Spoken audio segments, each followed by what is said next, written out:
La tortue et le secret du vieux chêne. Il était une fois, dans une clairière paisible au cœur de la forêt de mousse verte, une tortue nommée Tali. Tali n'était pas une tortue comme les autres, elle avait une carapace marbrée de bleu et de vert, et un esprit curieux qui la poussait à poser des questions sur tout. Chaque matin, elle se réveillait avec une nouvelle énigme en tête. Pourquoi les lucioles brillent-elles? Comment les champignons savent-ils où pousser? Mais ce matin-là, elle avait une question bien plus étrange. Que cache le vieux chêne au sommet de la colline? Ce chêne, immense et noueux, était si vieux que même les hiboux l'appelaient « grand-père arbre ».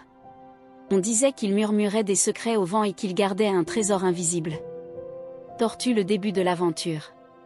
Tali décida qu'elle devait découvrir ce secret. Elle prépara son sac, une feuille de menthe, pour le courage, une noisette, pour la faim, et une plume de jais, pour la chance. Puis elle se mit en route, lentement mais sûrement. Sur son chemin, elle croisa Lino le lapin, qui bondissait dans tous les sens. « Tu vas où, Tali » demanda-t-il. « Au vieux chêne. Je veux savoir ce qu'il cache. »« Tu es trop lente, tu n'y arriveras jamais avant la nuit. »« Peut-être, » répondit Tali, « mais j'ai le temps, et j'ai la curiosité. » Lino rit et partit en bondissant. Mais Tali continua, saluant les fourmis, les papillons et même un renard endormi.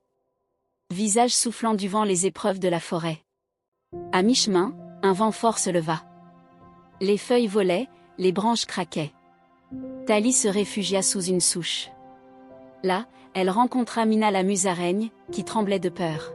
« Le vent me fait peur, » dit Mina. « Viens avec moi, » dit Tali.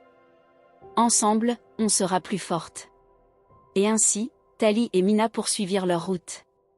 Elles traversèrent un ruisseau sur le dos d'un héron, escaladèrent une colline en s'aidant de racines, et enfin, arrivèrent au pied du vieux chêne. Arbre le secret du vieux chêne. Le chêne était majestueux. Ses branches touchaient presque les nuages. Tali posa sa patte sur l'écorce et dit doucement. « Grand-père arbre, que caches-tu » Le vent se calma. Les feuilles frémirent. Et une voix grave, comme un murmure de bois, répondit. « Je ne cache rien. Je garde quelque chose. »« Quoi donc » demanda Tali. Alors, une petite porte s'ouvrit dans le tronc. À l'intérieur, il n'y avait ni or, ni bijoux, mais un livre. Un vieux livre relié de mousse et de lierre. Tali l'ouvrit.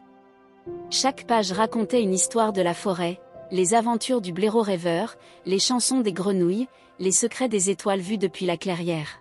« Ce livre est le trésor de la forêt » dit le chêne. « Il contient les souvenirs de tous ceux qui ont vécu ici. Et toi, Tali, tu peux y ajouter ton histoire. » Tali sourit. Elle prit une plume, celle qu'elle avait gardée, et écrivit. « Aujourd'hui, j'ai découvert que le plus grand trésor est celui qu'on partage. » Étoile rutilante la fin, ou le début? Tali redescendit la colline avec Mina. Lino, curieux, les attendait en bas. « Alors? Que as-tu trouvé? » « Un secret que je vais te raconter, mais doucement, pour que tu prennes le temps de l'écouter. » Et depuis ce jour, chaque soir, les animaux se réunissent autour de Tali pour écouter les histoires du vieux chêne. Et la forêt, elle aussi, écoute, en silence.